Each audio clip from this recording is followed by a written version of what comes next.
っしゃいませ。ジーシーズです。今回はジーシーズ初、ついに満を持して話題でございます。スコッチウイスキー。バッハ・シャコンヌの次にスコッチウイスキーってすごいでしょめっちゃ本物っぽいチャンネルって感じですが、たとえ自分が本物じゃなくてもね。でオープニングに弾かせてもらったのがまさに今回の酒の曲なんですよ。スコットランド民謡美しいローモンド湖の岸辺、ザ・ベニー・バンクス・オー・ローモンド、ちょっと古語英語みたいなんでねよくわかんないですけど、まあローモンドですよ。知ってますかウイスキー飲む方でもどうなんでしょうね。あんまりよく知られた酒とは言わないんじゃないでしょうか。だからいきなりウイスキー話題としては際どいところを攻めるみたいで申し訳ないんですが、でもそれにちゃんと理由がありますので、ぜひ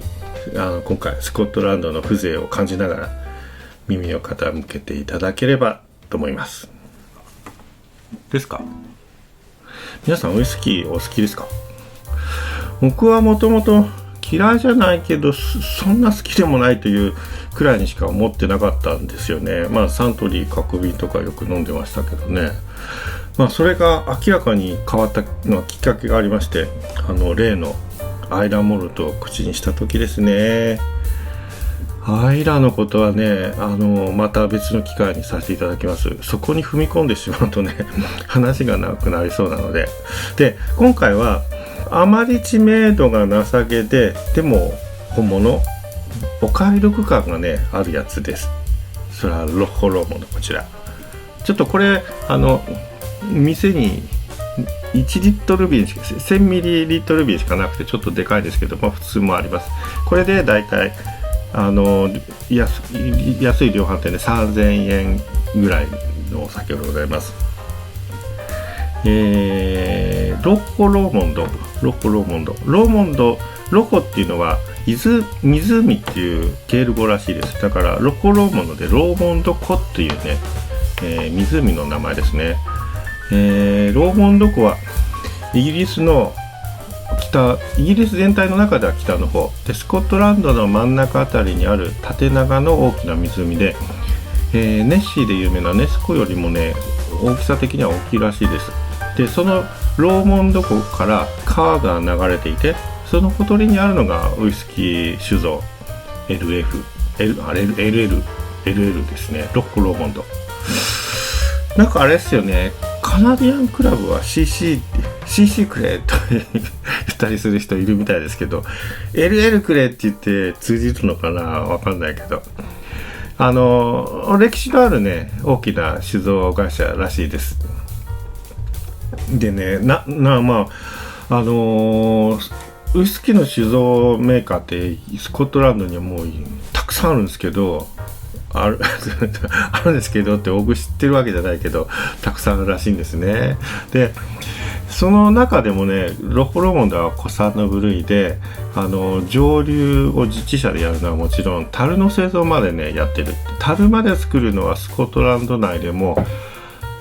全体で4社数社しかないらしいです。そういう古参の、小さくはない酒造メーカーで、時代の流れはねいろいろあったらしくて、少し前まではね味の評判良くなかったらしいんですよね。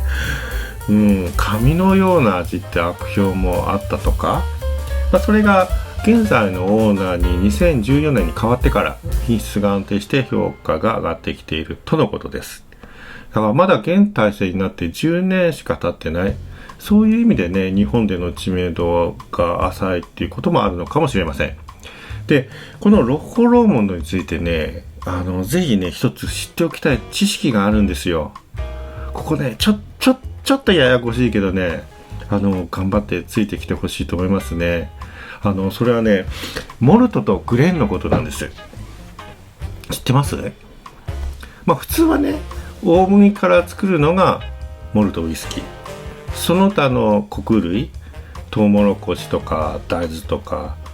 ライ麦とかそういうところから作るのがグレーンウイスキー、そう思っている人が多いと思いますけど、自分もそうだったんですよ。でもここね、ロホローモンドに関してはね、その常識がね通用しないんですよねつまりね、彼らの知識ではね、認識では単式蒸留で作ったのがモルト、複式蒸留で作ったのがグレーンってことなんですよ。これロホローモンドの中を撮った写真がネットにあったんで、ぜひ見ていただきたいんですけど、この奥のね、首が曲がったやつがね、こういうやつがね、単式蒸留ポットですよね。分かりやすいです。すごくで、手前のやつがね、こう筒みたいでしょね。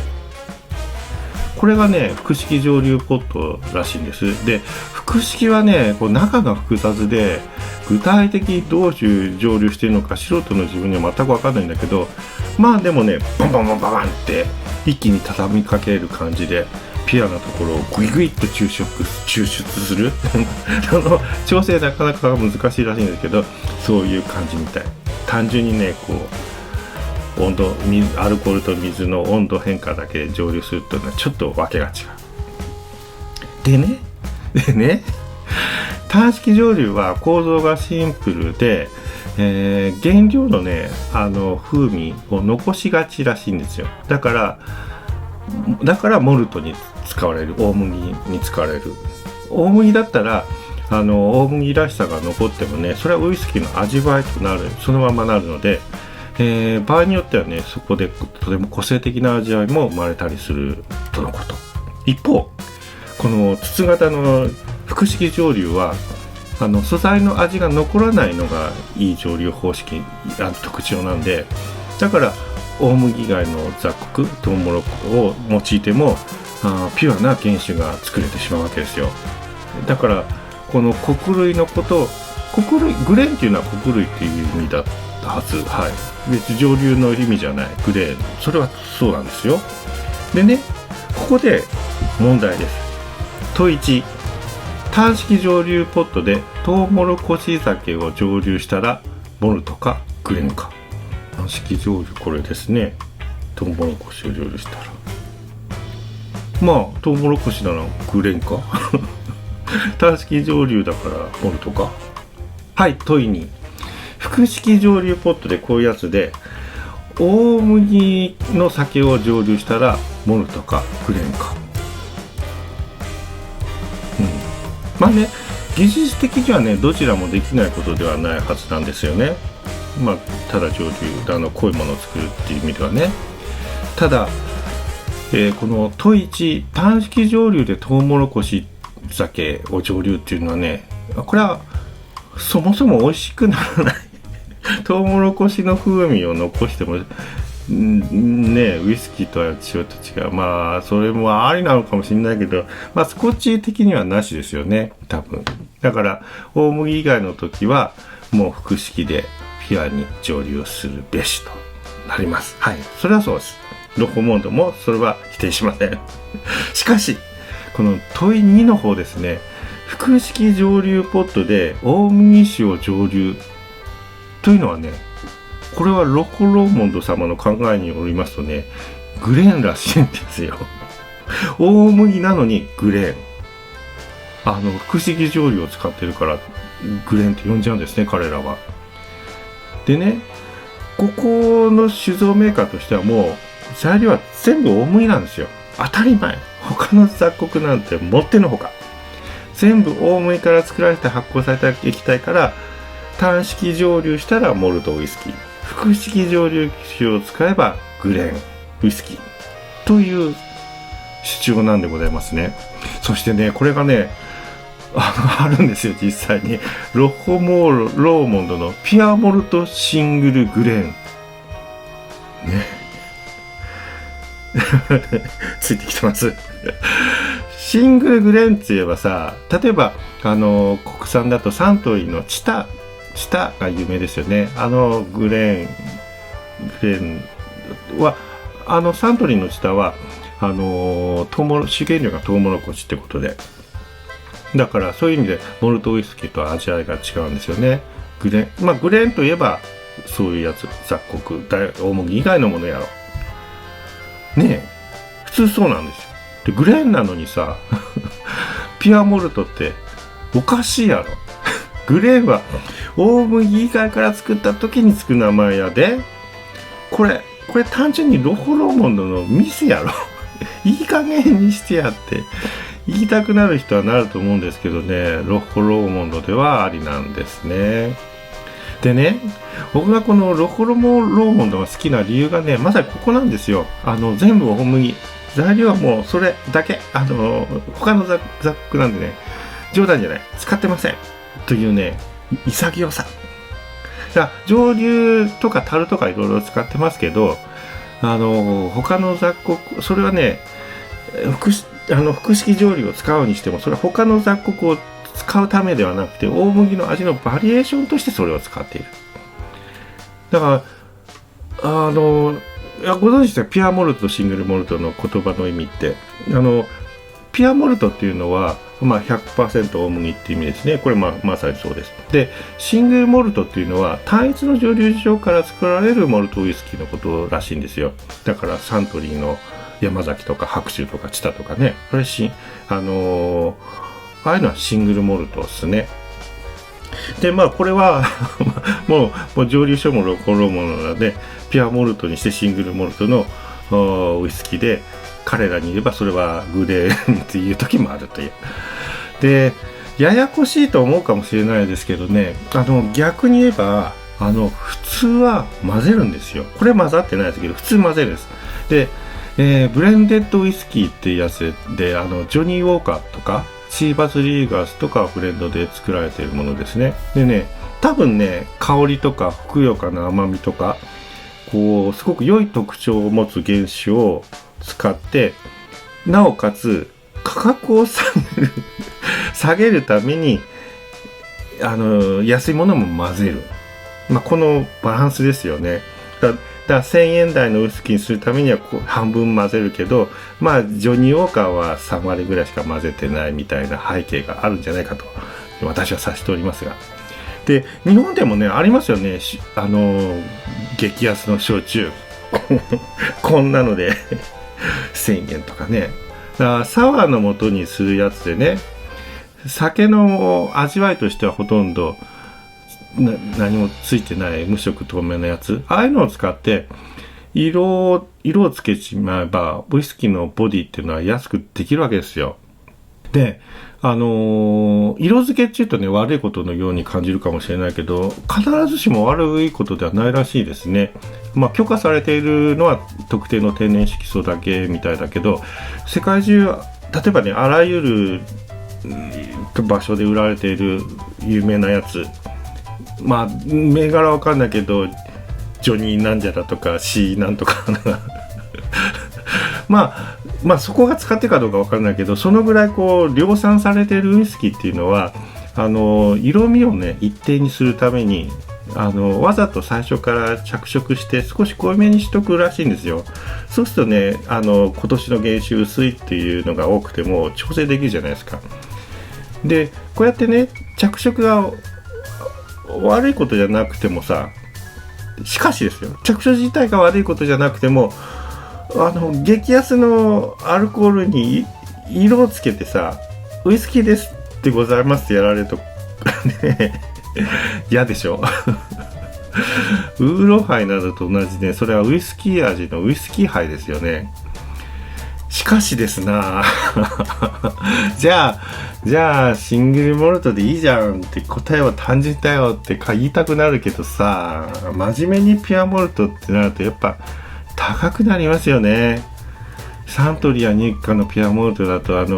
ノンエイジ年代がついてないやつでも6000円とか1万円超えるのが相場になっているのもありますよね。でローモンドも安くはないけど1リットル3000円ぐらい、普通の700瓶で3000円切るぐらいで買えるんで、これはねだいぶ半分ぐらいのお金で買えるお得と言っていいのではないかと私は思いますね。で、はい、さてもううんちくはいいから味はどうなのかって話ですが、やっぱね僕が一番に感じるのはやっぱりそこなんですよ。全て大麦、原料がいいんですね。安い穀類でごまかしてない、そういう味。ただね逆に言えばですね、ブレンドで化粧してないので若々しさがねストレートに出てきちゃって、一口目はさほど美味しくないと感じる人も多いと思います。だからまあこれ悪くないけどもっと香り立つやつとか味に面白みのあるウイスキーって他にあるから、同じ値段でもねジョニーなんとかとかね、シーなんとかとかねこれだったら他を買うなって人は多分多いと思いますね。それはそうなんですよ。ブレンドで整えた方がまあ一口目美味しいと感じるのは当たり前の話です。でもねこう何回か飲んでいったりさ、深酒しちゃったりさ、付き合っていくとね、やっぱり素材の良さはね僕は感じるんですよね。なんかね、人間で例えればこう要領よくごまかしをする人はいらっしゃる。むしろねもうそれが現代ではスタンダードで、真面目にやってたら成果なんて何も出ない、そんな現代社会の中でももうどうしてもねごまかしのできない人もいる。そういう感じ。長くなってすいません。奥がウイスキーがすごいなと感じるのは、本当にね良いウイスキーを飲んだ時ってね、翌日も自分の中から香るんですよ。だから前夜に飲んだ方向でね、ふくよかな余韻がね、朝になっても続いていて、で日中活動しててもずっとなんかそのふくよかさは共にあって、で夕方ぐらいにはさすがに消えてきて、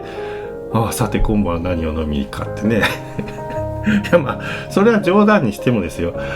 翌日まで余韻が残るのは幸せですよね。これね良いウイスキーを飲んでこそですよ。逆にこれが悪い酒を飲みすぎるとね逆になっちゃうっていう。だからね、もちろんね本当に毎日いいウイスキーを飲めるんだったら飲むのが飲んでください。それは一番いいっすよ。だから国産シングルモルトとかね、シングルモルトとかね、山崎とか白酒とかね、マッカランとかね、アドベックとかねもう香りも味も約束された本物を普段から飲めるならそれに越したことはございませんけれどももし手頃な値段で本物をとなるとローモンドはありじゃないかなと私は思います。これねぜひストレートでお願いします。もう飲むほどにねだんだん素性の良さが伝わってきますんで。そして実質としてはもちろん音楽もオープニングはね自分の下手なギターでやらせてもらいましたが、最後にめっちゃ素敵な動画があったんで紹介させていただきます。これはアイルランドの男性アカペラグループザ・ランバーツというグループの皆さんがパブでね酒を前にしてこの曲を歌ってるんですが、この酒場ライブいやいや素敵すぎて涙出てきますよね。スコットランド民謡ローモンド、サビの部分か、歌唱のサビの部分かな。Oh, you will take the high road and I'll take the low road。君はハイロードを行け、僕はローロードを行く。でね、これちょうどローモンド湖ってスコットランドの真ん中で、北部のハイランドと南部のローランドを分けるところなんですよね。だから2人の、男女か友人同士か人生の分かれ道を歌った曲という感じだと思います。シンプルな旋律ですが心に突き刺さってくる素晴らしい曲だと思います。皆さんもぜひこのローモンド手に入れる機会がありましたら音楽とともに味わってみていただくといいんじゃないでしょうか。では実習でした。またのご来店をお待ちしております。ありがとうございました。